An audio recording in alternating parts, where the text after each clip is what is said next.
Anemia is a significant public health problem in India since decades. Hence, we, the members of Sitara Nutrition Group, considers one of our research priorities is anemia through the lens of data analytics. Why anemia research is so important? Well, anemia characterized by low level of hemoglobin as compared to the age-appropriate cutoff has both nutritional and clinical etiology, affecting productivity and work output of a person, influencing GDP of a nation. Adolescent girls suffering with anemia may lead to a transgenerational consequences, and thus addressing anemia at any given point of time of a person's life cycle is essentially crucial. In any region, country or population, if prevalence of anemia reaches over 40% is considered a public health concern. In India, anemia prevalence across the age and physiological groups was found significantly high, like more than 50% in fourth round of survey of National Health and Family Welfare in 2015-16. In order to reduce the prevalence among young children, adolescents and women in reproductive age, Anemia Mukt Bharat initiative aimed to reduce the prevalence one-third of NFH's 4 levels by 2022 with 3% points reduction per year from 2018. Majorly 6 strategies were considered to follow in this initiative. These are prophylactic IFA supplementation, deworming, intensified year-round behavior change communication campaign, including ensuring delayed cord clamping in newborns, testing and treatment of anemia with focus on pregnant women and school-going adolescents, mandatory provision of iron and folic acid fortified foods in government-funded health programs, and the last one is intensifying awareness, screening and treatment of non-nutritional causes of anemia in endemic pockets with special focus on malaria, hemoglobinopathies and fluorosis. NFH's 5 data in 2019-21 gives an opportunity to assess how far we have progressed towards the set goal and where the shoe pinches. Unfortunately, in every age and physiological group, the anemia prevalence increased from what it was during NFH's 4 survey. Thus, it is alarming and highly essential to identify ways to tackle it. We have taken up one study to map out the spatial heterogeneity in prevalence of anemia among women aged 15 to 49 years using NFH's 5 data. Univariate local indicators of spatial analysis (LISA) was applied to identify the hotspots of high anemia prevalence among women, and we can see about 132 districts are found in the high burden clusters, which are concentrated in Assam, Bihar, Chhattisgarh, Gujarat, Jharkhand, Orissa and West Bengal. Bivariate LISA showed anemia among women to be spatially autocorrelated with child anemia, women's BMI and women's literacy. This analysis suggests that there is heterogeneity in the anemia prevalence among 15 to 49-year-old women in India. The high burden clusters need immediate and prioritized interventions. Current supplementation and fortification practices alone may not be able to reduce the anemia prevalence in these clusters and need review of strategies urgently. This analysis can help to bring focus on implementing preventive measures in low burden clusters which may be economically efficient and fruitful in addressing micronutrient deficiencies in long term. Health Management Information System (HMIS), established under the Ministry of Health and Family Welfare, has also given the opportunity to map anemia as a risk factor of pregnancy outcome. HMIS provides health facility service-based data on maternal, neonatal, child and adult health indicators at the national, district and sub-district level, which is very helpful for monitoring evaluation of government health programs. This is an unpublished article by our group which reports maternal anemia to strongly influence the preterm delivery. Bivariate LISA analysis also showed mild but significant spatial autocorrelation between the maternal anemia and preterm delivery.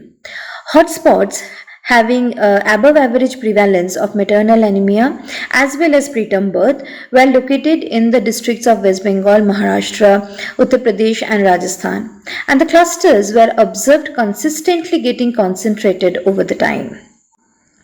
In order to tackle nutritional anemia, iron is one nutrient, dietary supply of which is highly essential. Since supplementary nutrition programs support the nutritional care of under 5-year children of both healthy and malnourished, we did a review in collaboration with CFNS to assess supplementary nutrition program food models on ensuring nutrition adequacy. Here I am presenting the iron related outcome. Though the iron contained in various food models on different states are found to meet the requirement of normally healthy children, but food models lack to supply enough iron to malnourished children. Although the food model iron contained meets the requirement, but the compliance of beneficiaries towards entire food portion, iron density, and very importantly, iron bioavailability still are critical issues, which might be deterring factors for anemia control. One thing we need to remember that anorexia, gastric capacity, and ability to consume food are very much sensitive among malnourished children. Thus, portion size needs to be considered, and in that case, improving iron density and bioavailability in the food models are highly required.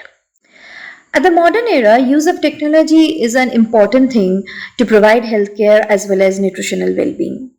Food technology thus holds an important status. As part of the BRICS STI project on characterizing risk indicators to cause anemia prevalence among young children and adolescents in BRICS countries using artificial intelligence, one bibliometric analysis on patent landscape was carried out. This analysis shown that the Western countries are more active in medicine and treatment methods patenting process, whereas East focuses on food technology, enzymes, and microorganisms that promote the absorption of nutrients. This indicates anemia problem in this part of the world is more of nutritional than clinical complication of any other pathological condition. This analysis also reported a declining trend of patent reports from 2000 onwards. But the elephant is still in the room. That means more discussion and dissemination on the critical outcome of anemia needs to be deliberated, and new scientific and technological approach is required to be adopted to address the nutritional anemia in the country. In order to reduce the nutritional anemia prevalence, improving iron density and iron bioavailability in the habitual meal is the way forward. To do that, improving compliance with the health program is highly required. To offer the benefits of the IFA supplementation, deworming, and antenatal checkup during pregnancy. Behavior change communication at the individual level on dietary and wash practices can provide complementary assistance. At the same time, technological development in food sector and R&D for sensitive biomarkers are also essential. Periodic monitoring using cutting-edge data analytic techniques along with regional mapping to design contextualized intervention can help the intervention to work efficiently to reduce anemia across the life cycles in India. Hello everyone, I'm Kritika Dwivedi and currently I'm working as GISC Fellow in IIT Bombay. Coming to my educational background, I have completed my BTech in Electronic Instrumentation and Control Engineering, and after that I pursued my MTech from IIT Bombay in Sitara Department in Technology and Development Specialization. I joined IITB Nutrition Group during my second year of MTech as I joined in the department as Sitara Nutrition Fellow. As my master is an interdisciplinary department, I have exposed to different new things beyond my core. As just mentioning a few, and it was all about how the technology can be used to resolve the ground level issues. So I have done different type of projects. Just mentioning a few, like moisture sensors in agriculture, intrusion detection using computer vision, and also the field stay in the village to understand the different opportunities and challenges exist in the village from their own perspective. In short, to understand the village life. But my main thesis is in the field of health and nutrition under Professor Agnihotri. So I, with my team, have developed a dashboard for HMIS data visualization and analysis. This dashboard is developed for Maharashtra state, and this is up to the granular level and starting from the state level. And so different spatial and temporal analysis is done in this dashboard. The dashboard is web-based dashboard, so it has all the benefits of a website. It is dynamic and also it is accessible from anywhere. So HMIS data is Health Management Information System data, which is data of we have focused for the maternal and child data of HMIS data, and so we have many indicators related to pregnant women and delivery, also child disease and child immunization. So percentage and numeric type of indicators are there, and different infographics are used. These infographics includes bar charts, line charts, pie charts, color coded tables, and also map based visualization. You guys must be going through the videos of Professor Agnihotri showing the map based visualization for NFHS 4 and NFHS 5 data for different states, and you must be learning how these type of analysis are giving key insights for the policy actions. So yeah, the dashboard actually aims for similar type of target. So now, as this from this dashboard, we can also see the different data quality issues, which can be further used to improve the data quality and so as the evidence-based planning. Now, coming to the planning, how it can help for better planning and for better policy actions. Like we can see, just quoting an example, we can see the birth seasonality over the year in the dashboard using the line chart. Definitely, then we can see the which month is the burden the most. Now we can plan the child immunization stock similarly for accordingly. Now again we can see the similar type of analysis for childhood disease, and we can plan for the healthcare facility as per the scenario we can see. So this type it is helping in the planning. So now, more than this, the dashboard actually plan if the similar type of policy actions are valid for the central level as well and for the granular level as well, like the PHC level and sub-center level. So we can see the different type of problems and challenges are coming at the central level and at the PHC level. We can see this from the analysis as well. So we found that local area based planning are compulsory to be effective. So we need to be focused on the needs for the local area. Not only central level focused planning can work everywhere, as the scenario is different for the central level, and when we go to the granular level, the scenario which comes is completely different for the child and maternal health status. We have seen for the many PHC, many sub districts, all this analysis.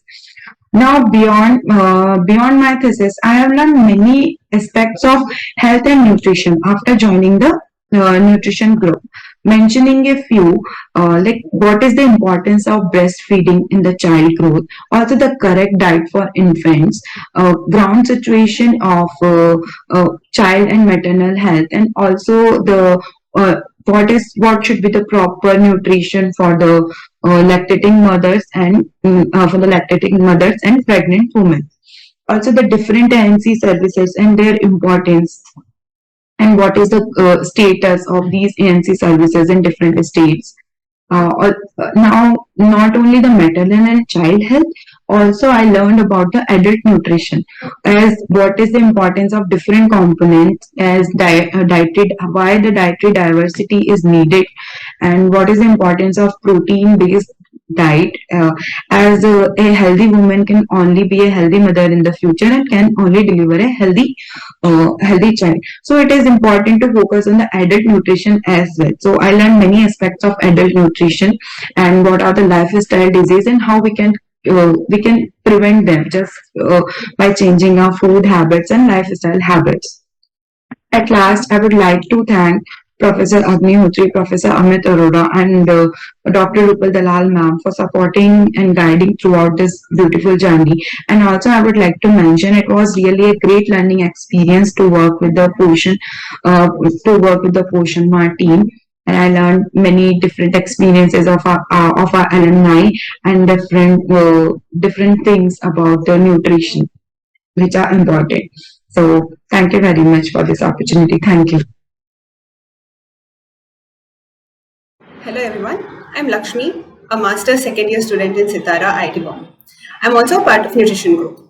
I was introduced to the idea of sustainability by my professor Raghunath in my bachelor's. I was studying civil engineering in BMS college in Bengaluru then. Eventually, he taught me about sustainable development goals also, all of which were very interesting to me. These ideas stayed with me even when I worked in Deloitte after my graduation, and these ideas persuaded me to look into further studies. I joined Sitara for the same reason, although I switched my focus from SDG 9 to SDG 3.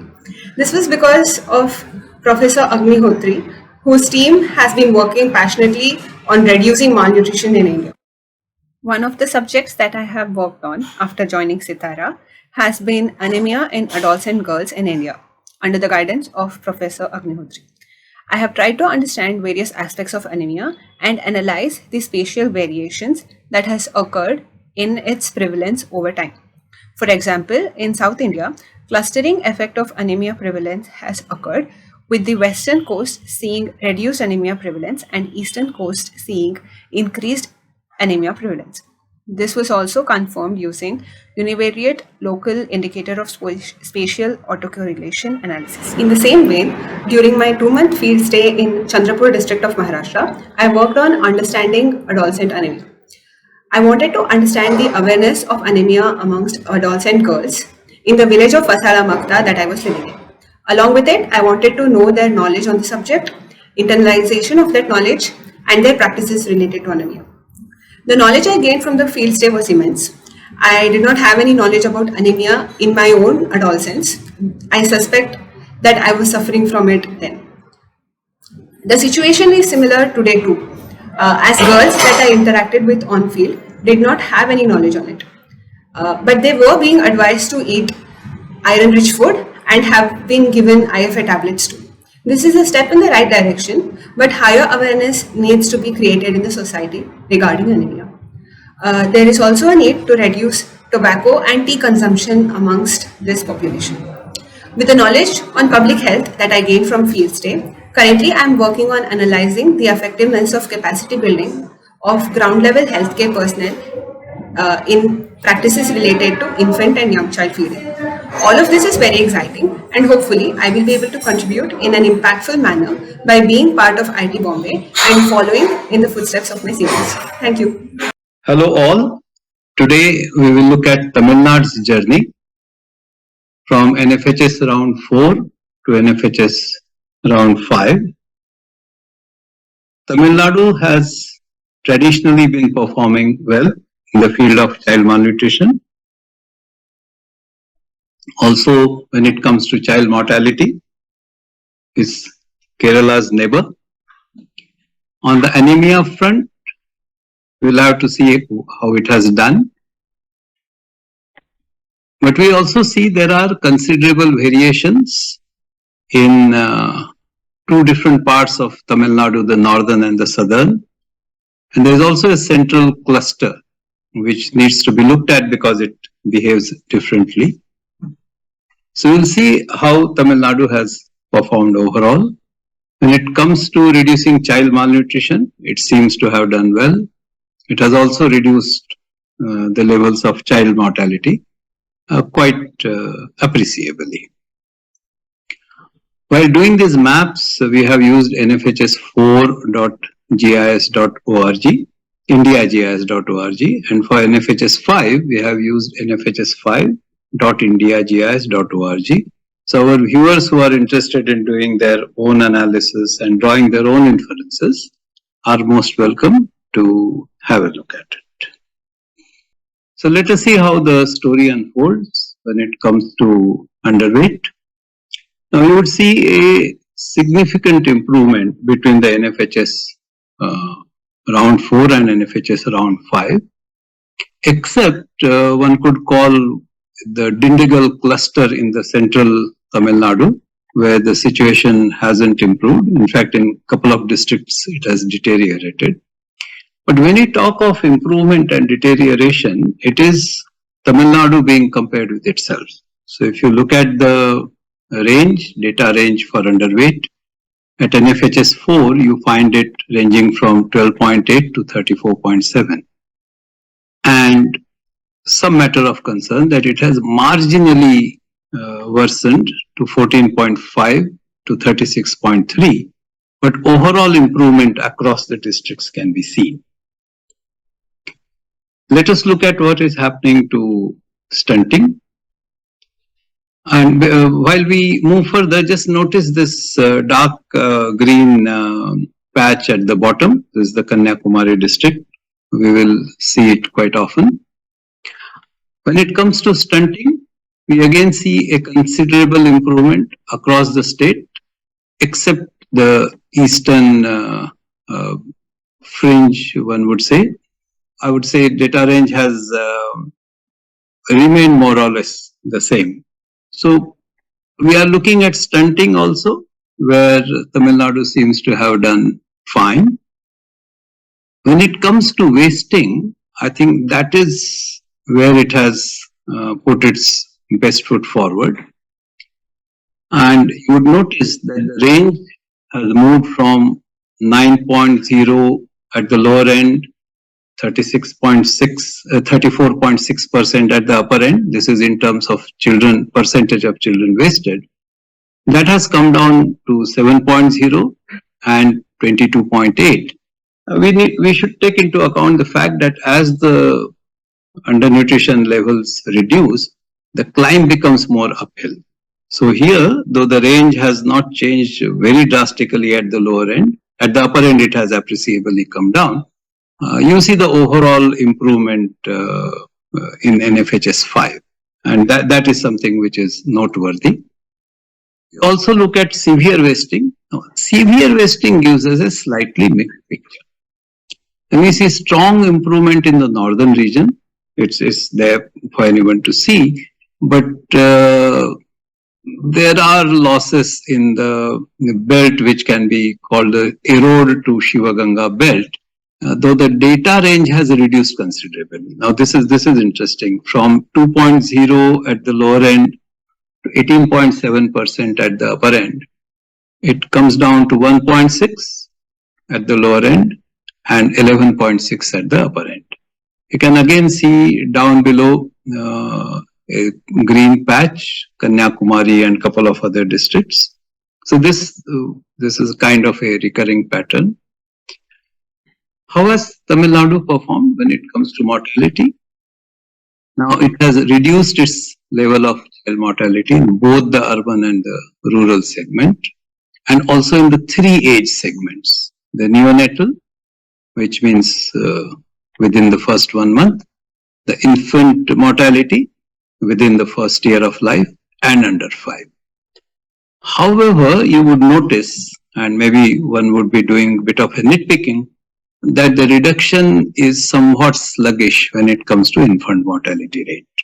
We of course do need to recognize that further reductions will become more difficult as the mortality levels start coming down, because it becomes steeper and steeper. How has Tamil Nadu done when it comes to anemia? Let us see, this is so an interesting figure. As far as children are concerned, 6 to 59 months, there is a worsening across the eastern districts and a sharp increase in the range at the upper end. So from 62, it moves almost to 82%. The lower end remains more or less the same. Yes, we do recognize data for few districts in NFHS 5 is not available, but the overall picture is more or less similar. We look at women in the 15 to 19 age group. There again, the gains are there in the southern half of Tamil Nadu, and some concern is there for this middle belt and the northern tip once again. The data range in terms of percentage anemic women has reduced, and this is bucking the national trend of overall increase in anemia levels all over. Here it has come down, in fact, from 39 to almost 32 and 82 to 67. Now that's very interesting.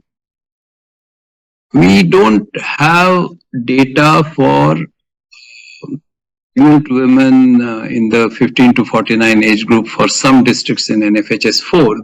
Therefore, what we have done is we have looked at all the women in the 15 to 49 year age group. Now, here we see improvement across most of the state, but there is a middle cluster that is something which will need some particular attention. The data range here again hasn't changed much. It's marginal change. Again, perhaps it is bucking a regular trend in most states. What we did is an interesting exercise that Kanyakumari, since it is showing very good performance in terms of underweight, stunting, wasting, severe wasting, we wanted to see how does the distribution curve for the children look like compared to the World Health Organization's reference curve. Now let me explain this technicality a bit. What you are seeing on your screen is a green bell-shaped curve. Now that is the WHO reference curve. So this is a representative population of children, and this is how a curve should look like. What you see towards its left, the red bell curve, is the one which shows the distance which the red curve has to move towards right and to catch up with the green bell curve. What is important in all these cases is you see a arrow mark which is below -3. Now what this curve essentially shows is the standard deviation from a reference mean. So below -3 sigma, that's the term which is used, the green line touches 0. See, it happens in NFHS 4, NFHS 5, everywhere. The WHO reference curve, this is a feature you will notice that the line touches 0 when it comes to -3 or +3. We are right now not looking at the +3 part. But this red bell curve, you see it shows certain area which is to the minus of 3 sigma. And this is something which ideally should be brought down to 0. But you would notice that Tamil Nadu, that Kanyakumari is fairly close to moving towards the green reference curve. And this is for underweight particularly. This is so for stunting, though stunting is little difficult to kind of catch up with the reference curve. But in wasting, that is the next slide coming on your screen, you see the curve is fairly close to the green curve. And our own estimate shows that Kanyakumari would have, if you go by the 2011 population, children population basis, and look at the severe wasting percentage from NFHS 5, you are looking at approximately 3,500 children who may be severely wasted. It's not a large number for a district to handle. So Kanyakumari can probably aspire to come fairly close to this becoming free from severe wasting and maybe underweight as well.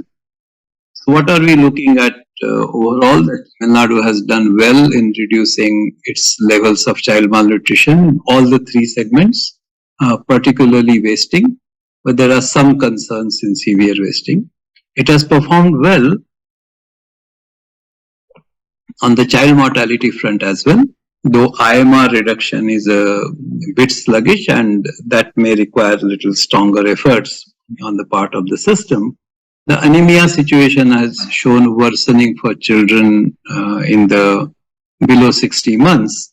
There's a mixed picture for women in the 15 to 9 age group and improvements in the 15 to 9 age group for all women. Kanyakumari, as we have seen, appears to be best performer in all the 4 parameters: underweight, stunting, wasting, and severe wasting.